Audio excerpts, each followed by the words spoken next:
Wednesday, October 31st. I'm Scott. I'm Rim. And this is Geeknights. Tonight we review Apollo's Song.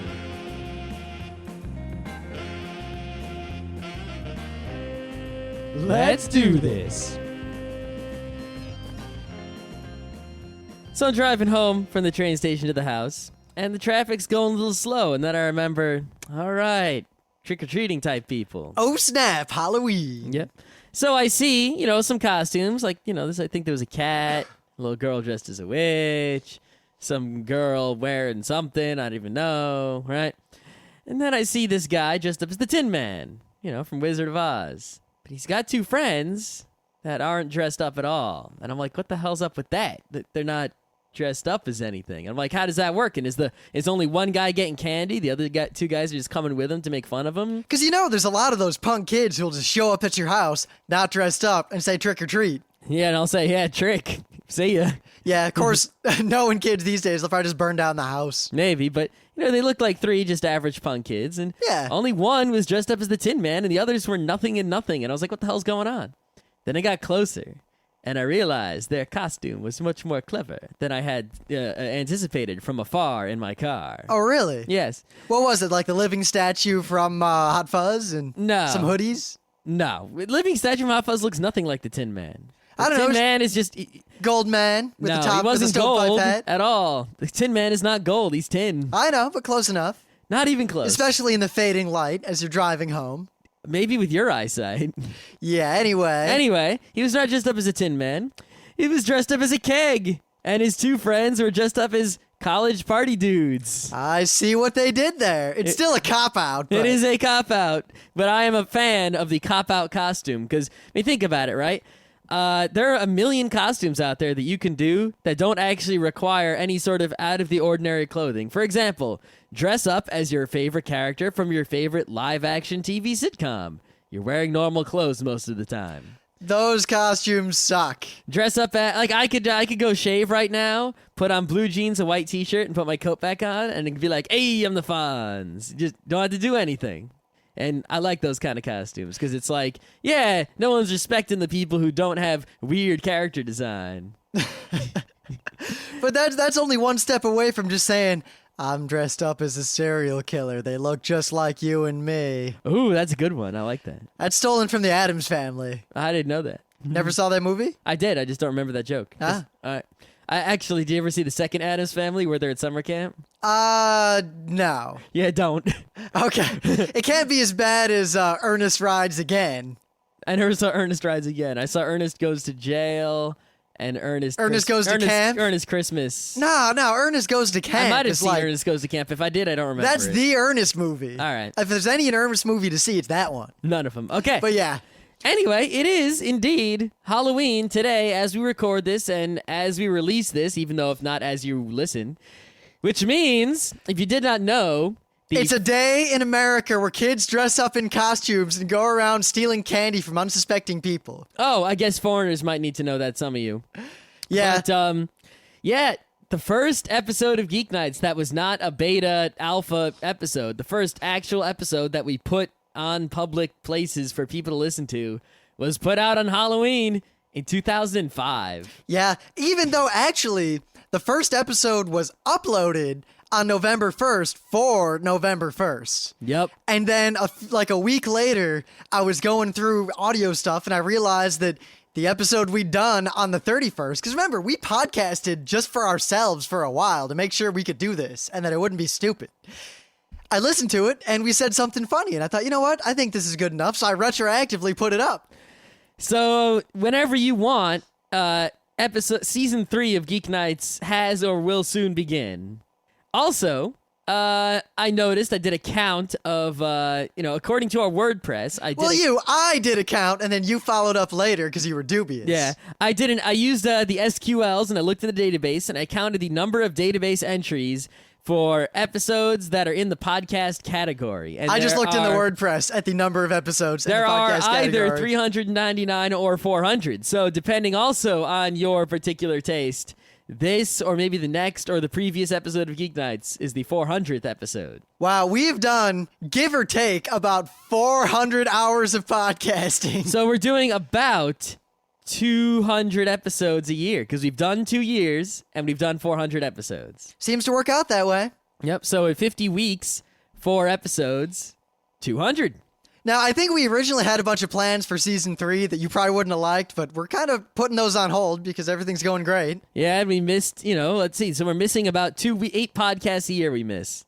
That's not bad. It's better than most podcasts. I mean, we're only missing 8 a year. Most podcasts do 8 a year. So take that. But yeah, season 3 is going to be a lot like season 2 because we never bothered to change the music or anything, and people seem to like it. Yeah.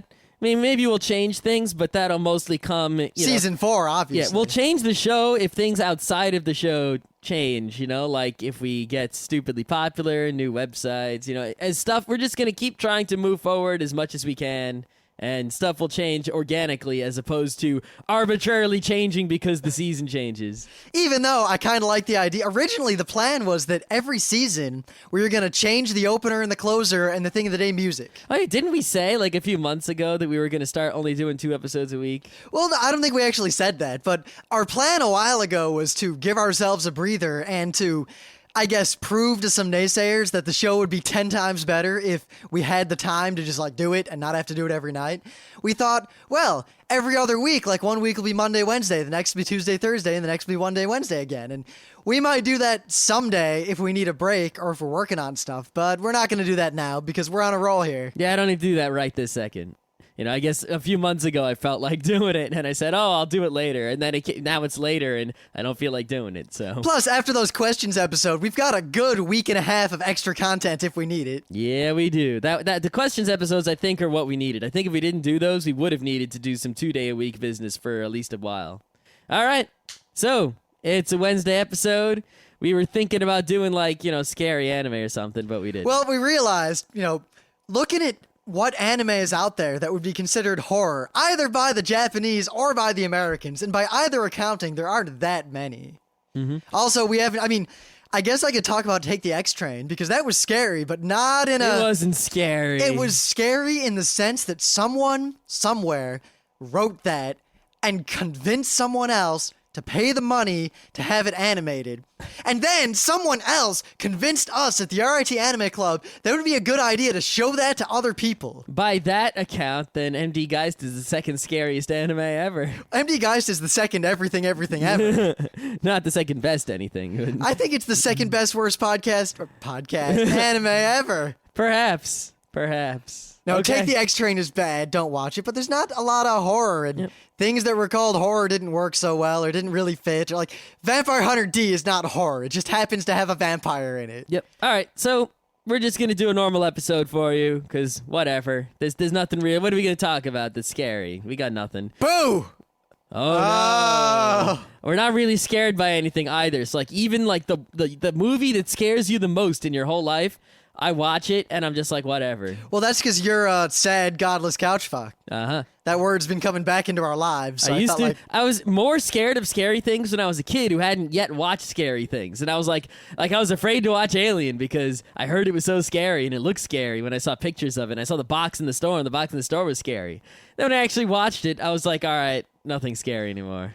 I guess I grew up reading Stephen King books when I was really, really young and watching slasher films because my mom's really into horror. So I went through a period when I was young where there were scary movies that scared the ever-living crap out of me. Oh, yeah, I was scared of that, the Boogity Man? Boogity.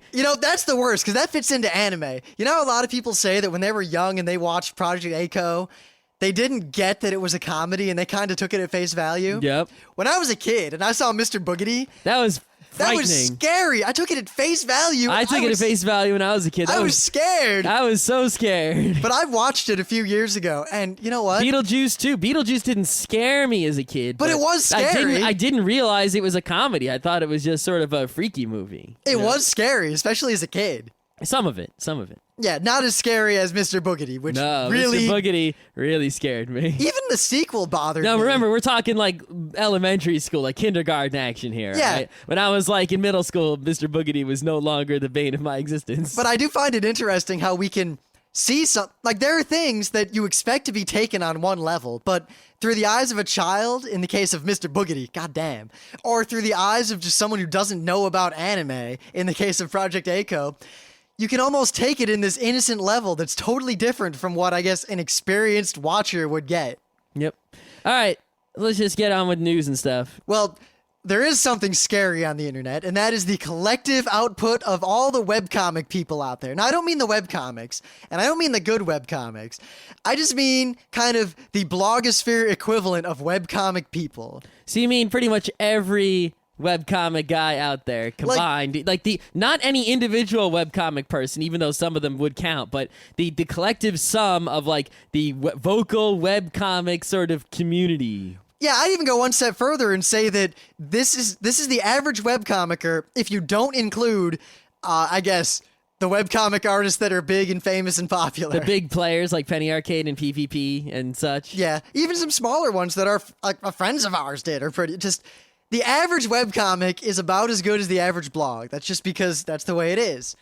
And the average webcomic and the average blog probably don't deserve an article on Wikipedia. Wikipedia is not... Well, I'll get into that.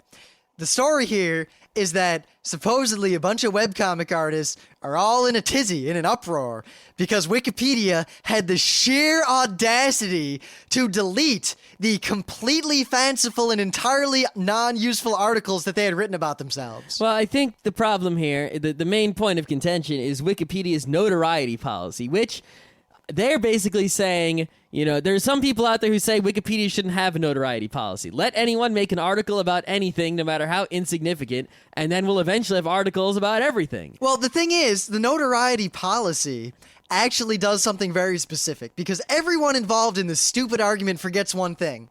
The primary rule of Wikipedia is that there is no unverifiable or original research. Period. End of story. If you can't find something even somewhat legitimate somewhere else out there to cite, and then paraphrase that, then it doesn't belong in Wikipedia. Now wait, but if I make a webcomic and I write my own article about it, I'm the primary source. But that doesn't work, because that's self-referential. You have to have a source other than yourself. So what if someone interviews me and then writes a Wikipedia article? If someone interviews you and they themselves are also noteworthy, then yes. Aha. So you need someone who is already on Wikipedia, sort of like an invite-only system? Well, it's more like, and it's not just one thing, because even if you just have one source, a lot of articles get deleted because there's no point in having them on Wikipedia. I mean, if you're some blogger and you have 100 readers, having a Wikipedia article is just a waste of everyone's time. And it's sort of like, you know, the people who are editing Wikipedia now have to monitor your shit. You know, no one wants to look at your shit. Well, I think the real issue is that most of the articles about very small things like that are written by the people who do them. And the only reason they have these articles is because they think that they're somehow going to increase their popularity through Wikipedia. Like they're going to use it as marketing, which it is not for. That's like saying, yeah, I'm going to get an article about me in Encyclopedia Britannica, so then I'll be more popular that way. Yeah, but remember, Wikipedia is like this tertiary source. You're supposed to go to Wikipedia, and from there, everything you find on Wikipedia should have a verifiable reference somewhere else, somewhere semi-legitimate. And there are varying arguments as to what constitutes legitimate, and there are different sets of rules for different articles, but I don't think any set of these regulations would make me think that some small webcomic that's read by a few hundred people deserves a Wikipedia yes, article. I'm with you. These small webcomics definitely do not deserve Wikipedia articles. It's kind of like They are not Pluto. notoriety. They do not have any sort of notoriety. But if Pluto's a planet, then all those other little small things floating around are just as much planets. yeah, but I do think that the Wikipedia, you know, notoriety policy is slightly subjective and could be fine-tuned, but I do think it should exist and is necessary. Well, the only problem we've ever run into it, and it was kind of funny, because after that there was this Parsec Award thing, and Anime World Order had a article written about them in Wikipedia, and we also had an article written about us in Wikipedia at about the same time by the same person. Looks like they wrote a bunch of articles. And theirs immediately got deleted and ours didn't. And the criteria that made us quote-unquote noteworthy as opposed to them were flimsy at best. Uh-huh. And I found the whole situation kind of hilarious. Yeah, I just really don't care. It doesn't... I don't care. Oh, I guess what really bothers me is that this guy he writes some webcomics. Honestly, I'm not just saying this, but I've never heard of this guy or his webcomic. But he was saying that people should stop donating to Wikipedia until they correct this problem. Yeah, I pretty much every time Wikipedia puts that thing up there, I donate something. Yeah, Even if it's just pocket change. Yeah. But I don't know. I guess anyone who's outraged about this, think about it for a second. If there's nothing about a webcomic other than the webcomic and their webcomic friends, and maybe like an article on Ain't It Cool News, that's not terribly noteworthy. Yeah. Now, say you were published in a newspaper, or say you won some prestigious award like Fragile, or... Fragile? remember that? You don't remember the reference, do you? What's Fragile mean? Fragile, it's a major award. Okay. It's Italian. Uh-huh. Wow, A Christmas Story? When he wins the major award? Yeah, I've never seen the whole movie. Really? No, it's always just like on Christmas, and I see parts. Pretty much the only thing I know about Christmas Story is to shoot your eye out, kid. You've never seen one of the funniest movies made in English. It's not that funny. Yes, it is. No, it's not. I'm going to have to ask our listeners to chime in, because that movie, the only way that movie is not funny is if you've already seen it 1,000 times. That movie is gold. No. Anyway. You're not human. Whatever. All right, non-human. What news do you have? Speaking of webcomics. Not a human. Webcomics, for the most part, until now, have mostly been the domain of, sort of like, people on the street. Some guy, some anime artist, they make a webcomic, they make their own website. Some penny arcade guys, they make a website, they put up their own webcomic. There isn't sort of any unified webcomic place. Well, there was Keen Spot, which was... Yeah, still around? I'm pretty sure. Let me see if it's still around. They were really big, and a lot of people got their start there. Well, Keen Spot, the website says, still the best damn comics on the web. I beg to differ. A lot of comics are there. A lot of fairly big comics are still there. Yep. There's, United, whatever that syndication place is that syndicates all the comic strips, and they put all the newspaper comic strips on their website, like ucomics.com. But other than that, most like Marvel and DC really, or anyone like that, has not ventured into the webcomic realm so much. Even the indie people have not ventured into the webcomic realm. You don't see Image or Dark Horse or Top Shelf. They're not making webcomics. Until now. DC, they announced they were going to do this a while ago, but today it launched. ZudaComics.com, right? ZUDA Comics.com. And this website, the way it works is... they have one webcomic right now that is a ongoing webcomic called Bayou, right? And you can go there and read this comic. They also have 10 other comics that are not ongoing comics. They are current competitors. And you can vote for these current competitors. And there are 10 competing comics. And if you like them, you can vote for them. And whichever one wins will become the second ongoing comic. And then there will be 10 more competitors. And the way this sort of works is you can actually submit comics, but there's all these sorts of agreements. And I'm not a lawyer, and I didn't read. The contracts are on the website for you to read, and I did not read them in full. But the impression I get from, glancing through them is that you make one comic for them for a limited amount of time, and they own that comic that you make for them. But... they pay you a good amount of money, and they don't own you, so you can do other things. They only own the one thing you're doing for them. Well, if that's the case, to be honest, if you're someone with, moderate skill, that's a great way to get a start. Say you have your A story and your B story. Write your B story for them, make some money, and then use that to publish your A story on your own. Yeah, if your art is good and you think your comic is going to get voted up, you go submit it. If they vote for it, it'll be number one. You'll probably get some nice monies, and you'll get your comic all over this, and you have a big thing for your resume, and you probably have probably an easy time of getting a job, at least at an indie comic publisher with an ongoing real comic on paper. It's really not so bad as far as I can tell on the surface. And if you're looking to read some webcomics, this ain't a bad place to go either. It's been a long time since I found a new webcomic to read. Yeah, I haven't read any of them, but I'm going to try all these out, and I'm going to, every time that someone wins the contest, I'll come back and take another look.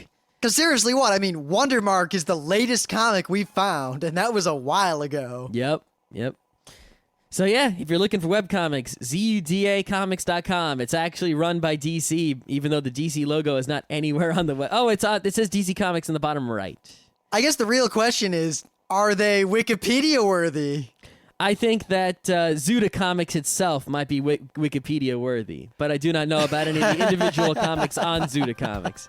They might just, note them on the Zuda Comics page on Wikipedia.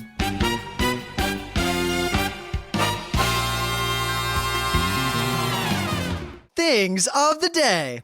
So, this might seem like a cop-out, but, like we've always said, Geeknights is not really news, but commentary. And I have some commentary here, because way back we did a couple of things of the day about the angry video game nerd and how hilarious we found him, and of course he had promised for a while now that on Halloween there would be a special episode, and sure enough, today he reviewed the Michael Myers game, Halloween, for the Atari 2600. But you can watch that. I'll link to that as my thing of the day. But I gotta say, especially now that we have zero punctuation, the angry video game nerd is starting to slip a little bit. I think his problem is that he still does his excellent video game reviews in his classic sense. But he's sort of doing every review as the same as every other one. Just like, oh, look how crappy this game is. It's a piece of shit. Well, the reason for that is that he's been doing Atari games. I know. The last good one he did was the Silver Surfer, which is amazing. He just spent the whole episode doing what he's good at, reviewing the Silver Surfer and how terrible it is, and saying quotable things like, the difficulty is legendary. I think his problem now is that he's in the Rama Sharma, he is trying to do too much with it.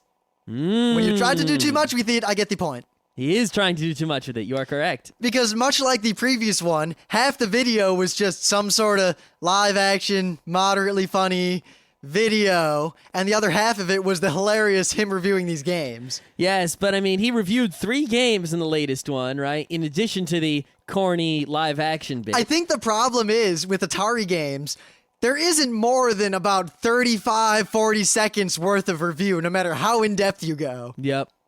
Especially Atari games where it's just do the same thing over and over again, get higher score. Because there were better Atari games. Most of them. There were better Atari games. Like you could do a review of an adventure that would take more than 30 or 40 seconds. Not really, because there's only 1 or 2 jokes. Shh. There's a big duck. Shh. Nothing makes sense. Somebody get this freaking duck away from me. Oh, clever. I see what you did there. Yeah.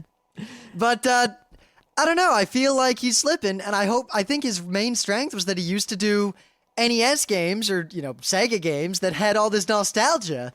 And there's not so much nostalgia for these very rare Atari games. Well, the rare ones, no, there's not really much nostalgia for rare games. But See, I the think one there's exception, nostalgia for, say, E.T., which he's been teasing for a while. Well, remember when he did all those Swedish sex games for the Atari? That was a good one. That was great, because he just did a bunch of them. Yeah, it was a good, nice one. I don't know.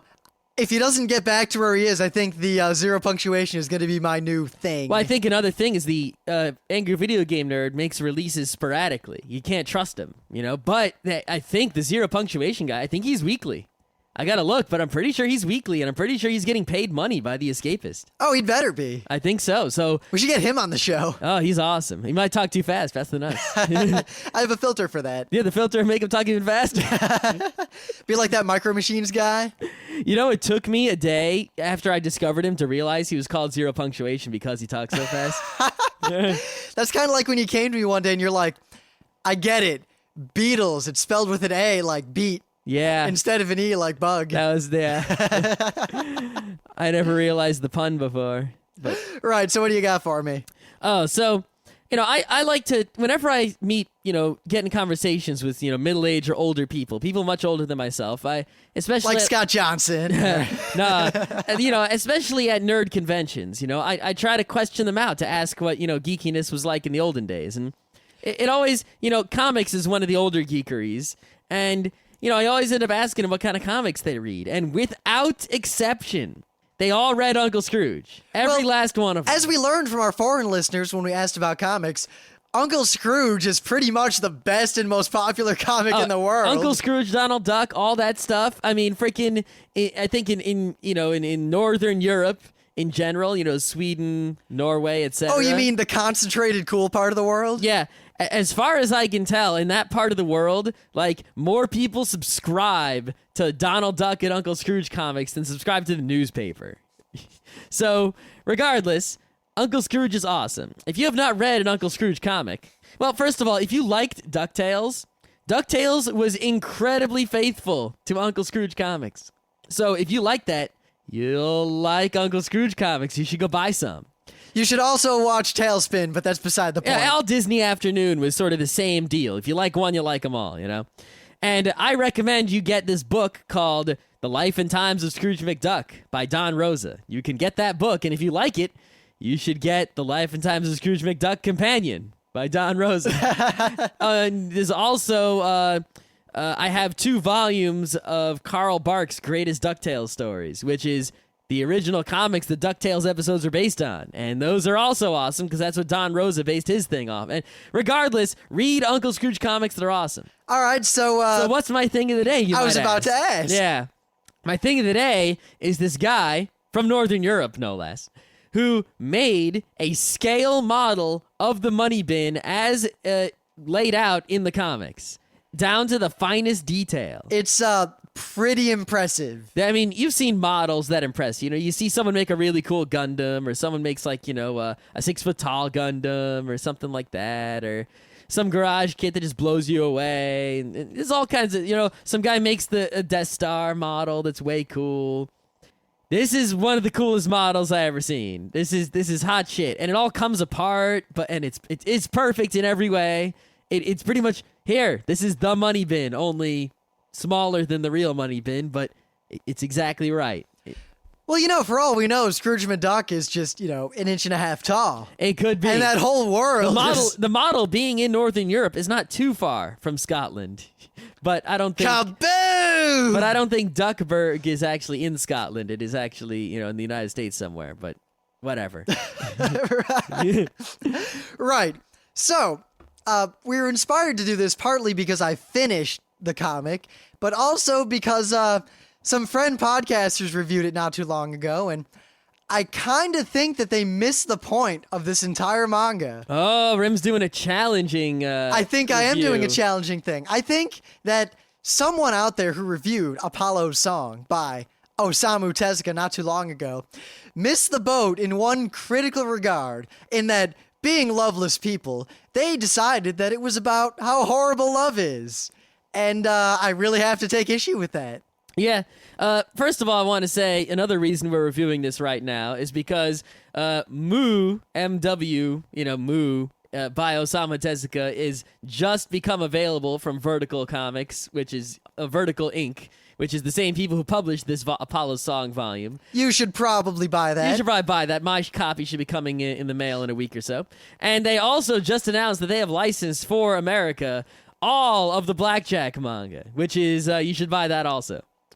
And this is, you know, it's sort of like, hey, if we review this and we get you to like this, then it'll get you to buy these other things maybe that are, if you like one, if you like Tezuka, you're gonna, from Vertical, you're gonna like the other Tezuka from Vertical, you know? Though the one thing I can't disagree with is that when those other people reviewed this, they talked about how special the opening chapter of Apollo's Song was. And I must say, it is quite fantastic. Yeah, something like that. I was rather impressed. Tezuka is not being too subtle here. I mean, I read this only once and pretty quickly, and it was, you know, more than a month ago, so I don't remember all the details that Rim is going to remember because he read it like a couple weeks ago. But yeah, there's no way you'll forget the opening bit. It is... God, do you want to describe it?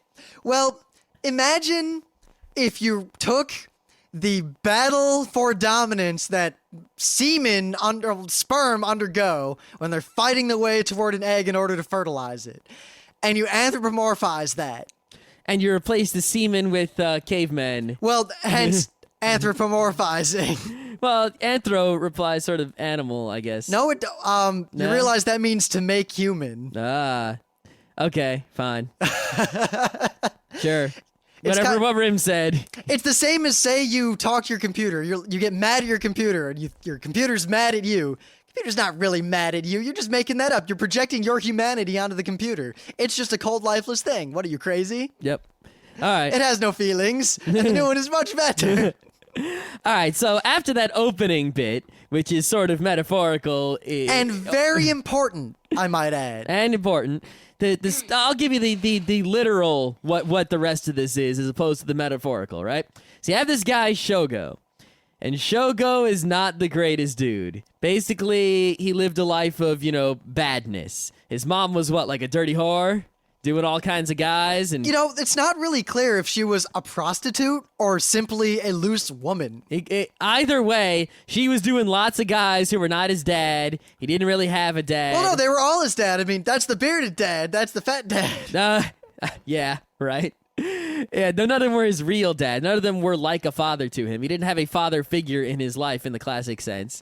And in addition, his mother was kind of abusive. Yeah, and by quite abusive. By kind of, I mean extremely abusive. Beat him with a broomstick in such a way to have basically conditioned him to hate all love. Yeah. Because pretty much anytime he encountered love in his life, it was brought with pain. So as a result, this is a man who not even a man. He's not even like... He's young. He's young. He's maybe... He's an adolescent. Yeah. He effectively freaks out every time he encounters anyone in love or anyone showing affection. He'll even walk down the street and if he sees two birds cuddling, he'll freak out and he'll kill the birds. He's also abusive to animals in general. Well, that's the start. I mean, he's basically abusive and torturing toward animals. So they arrest him and take him to a mental institution. And the mental institution is very classic mental institution, What was that?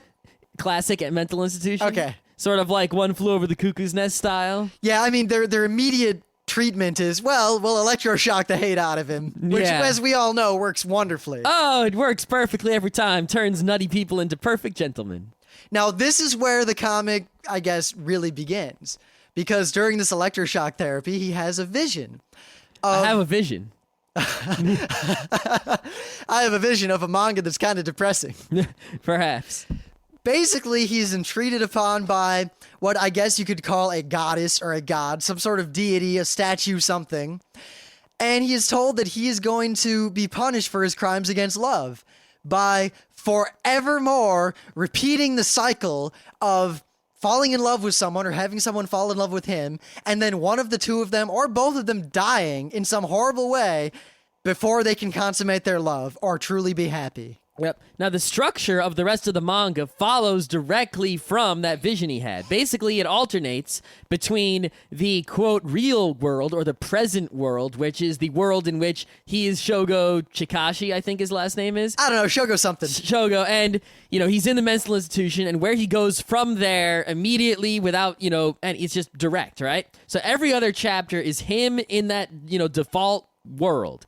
And every other chapter where it is sort of, Tezuka likes to do this a lot, where he'll have sort of the same characters in some other setting. It's not really the same characters exactly. It's sort of reincarnations of those characters. And it's sort of imagine if you go to see a play and, it's and you see the play and an acting troupe puts on the play. Then the next week and it's the same acting troupe putting on a different play. So it sort of alternates to these other plays, other stories of, falling in love and then dying horribly and never actually getting to live out your wonderful love and tragedy, but with the same actors. It gets confusing at first just because you feel like the world you were presented with was a lie and there's all this stuff. And it's once you get back to the original, he is Shogo again. After the first interlude, I guess it grounds it and it makes more sense from that point forward. Yeah, it's it goes from the mental hospital and then I think it's World War I or II. It's a war in Germany. It's World War II because they're rounding up Jews in boxcars. Okay, because I haven't read it recently. I'm just flipping through it to try to remember. So I didn't remember the details. Yeah, well, the chapters are, I'm looking at Wikipedia here, Die Blumen und die Licht. Oh, I got all right.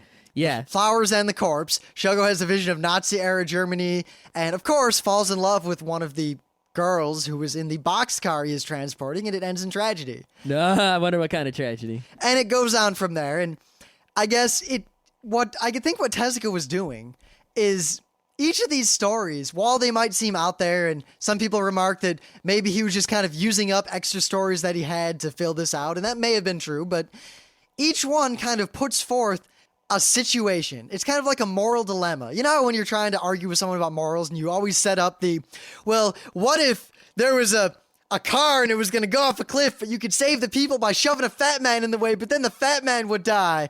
And you kind of set up a specific situation to test a very specific moral idea and have discussion about it. And then you set up multiple moral dilemmas and you get the person to decide one way on one and one way on the other. And you say, haha, look, you have an internal moral contradiction. You're not consistent. Well, that's not what I usually do, but No. that can be fun. That is fun. But this kind of does that at each one of these lives he lives. And I do like how about halfway through each one, you completely forget about his real life and you care a lot more about this fake life. Oh, especially when reading the Queen Sigma chapter. That whole chapter was like a whole.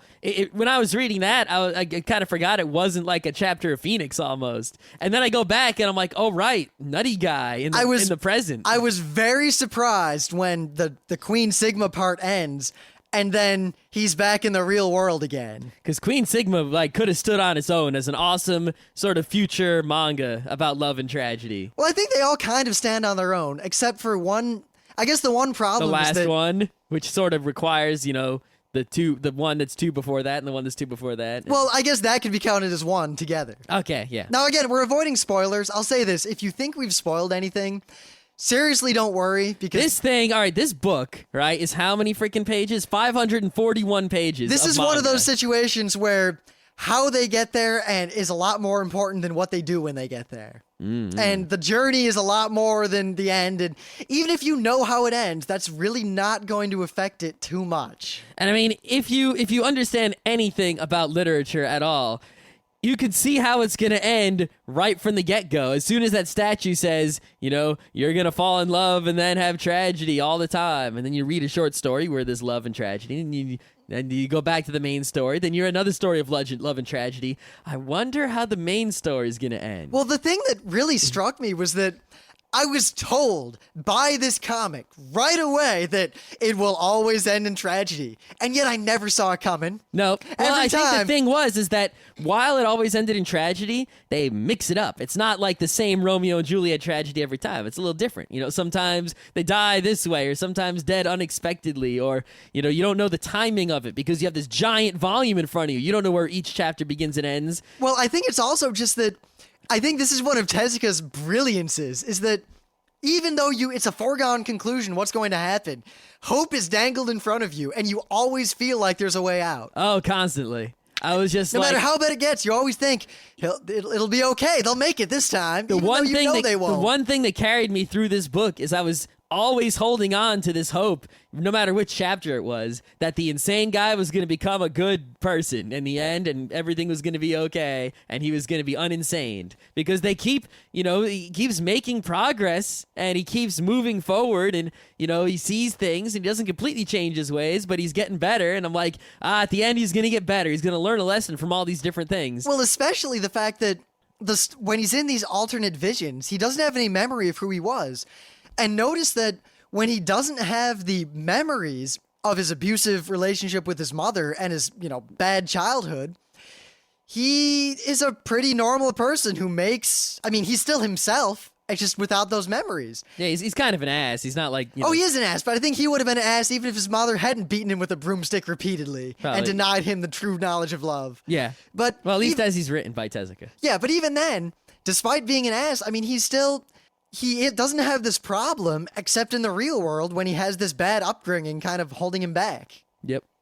And this is where I really took issue with, Daryl Surratt and Gerald Rathcald and Clarissa when they talked about this. Oh, man. Oh, there was a spoiler. Just because, they talk about how... Well, I'm not going to talk about what they said, but basically, I think that Apollo's song is an incredibly strong testament to the power of love and the importance of love. And a lot of people read this, especially with the opening scene and the closing scene, which kind of comes full circle. And I don't think it's a spoiler to say that you'll see the parallels of how it was all a cycle in the end. And the very opening scene has much in common with the very ending scene. But I guess there's this idea that if you read it kind of superficially, love is bad, or love is this thing that is thrust upon us by biology, and as a result, we're forced to live this cursed existence, or love is just a biological thing to force us to breed and continue existing, or anything like that. And we talk about Tezuka set up all these moral dilemmas, and very specifically, the Queen Sigma segment is set up, in my opinion, to show that all along the way, you could always use the excuse of, oh, well, biology forced them to this. That one specifically says that that's not true, and I think that's where the true moral of this work comes out. Because remember, well, I guess remember if you've read it or not, but I'm going to make a minor spoiler here. Queen Sigma and all these Synthians do not have genitals and do not engage in sex, ever. They have no need of sex to reproduce, at all. And they make that clear continuously throughout that chapter.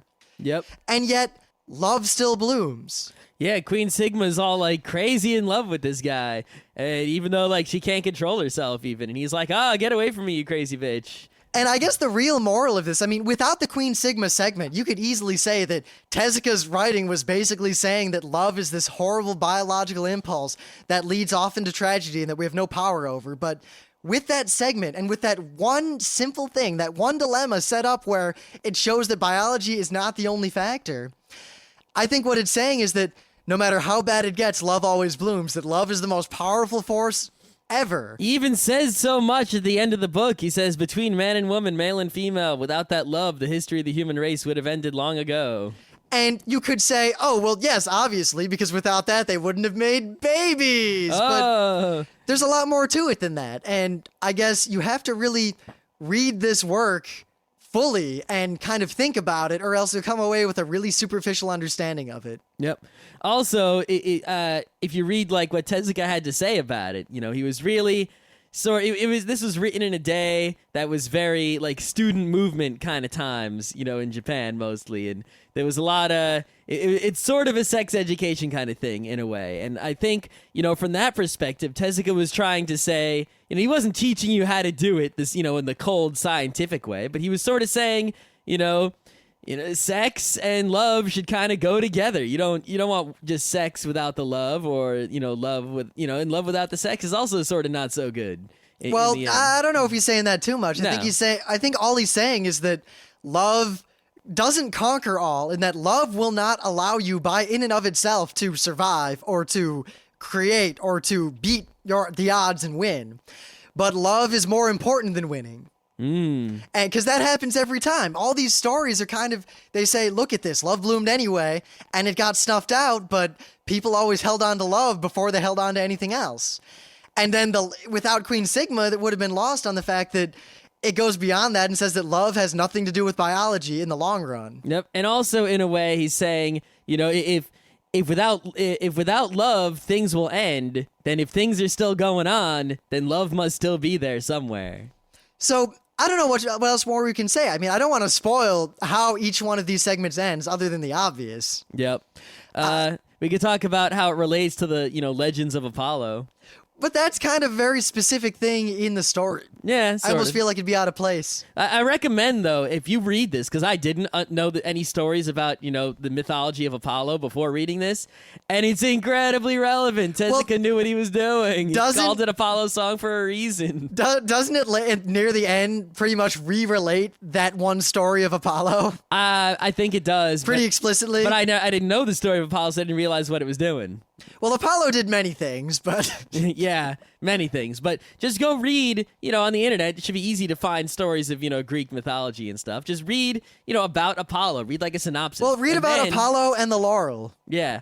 And then read this book, and you'll go, a lot more than you would otherwise. I guess a lot of people review this and say that, and I'm not talking about anyone in particular seriously now, just that people don't look upon this as one of Tezuka's stronger works, and a lot of people much prefer many of his other works, or they say that this one's depressing or un-Tezuka or not characteristic of his writing, and I really think that those people just didn't get it, and that it's actually not a pessimistic work at all.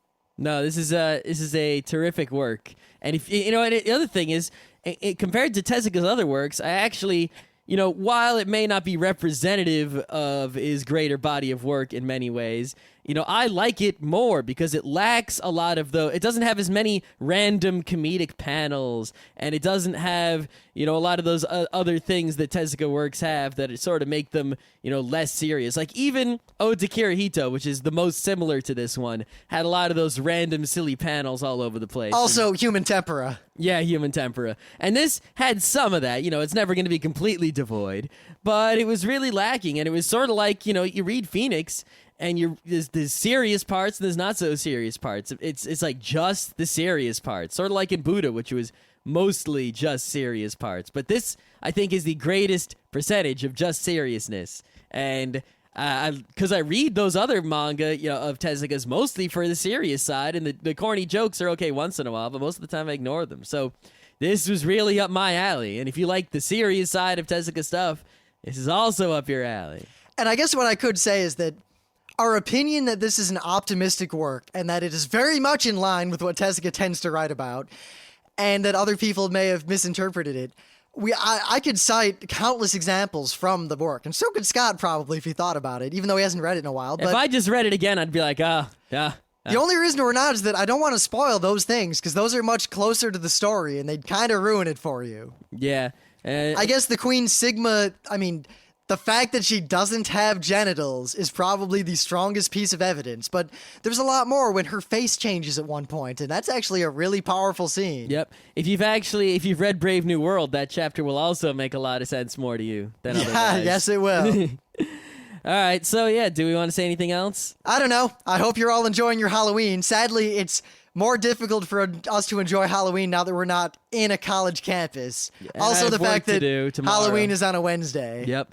So Osamu Tezuka, Apollo's Song. It's 1995 from Vertical Incorporated. It's well worth it. You should be able to get it on Amazon probably for less than $19.95, which is the cover price. And seriously, don't listen to what everyone else says about it. Just read it. And if you disagree with us, tell us. So I would not recommend this as your first Tezuka, though. First Tezuka, I'd say read Phoenix. Yeah, read a Phoenix or a Buddha or something like that, and then read this. Just, you know what? You want to be familiar with Tezuka before you read this one. That you do. After all, where else would a woman have just randomly built a cage in which she sleeps just in case there's a crazy love killer around?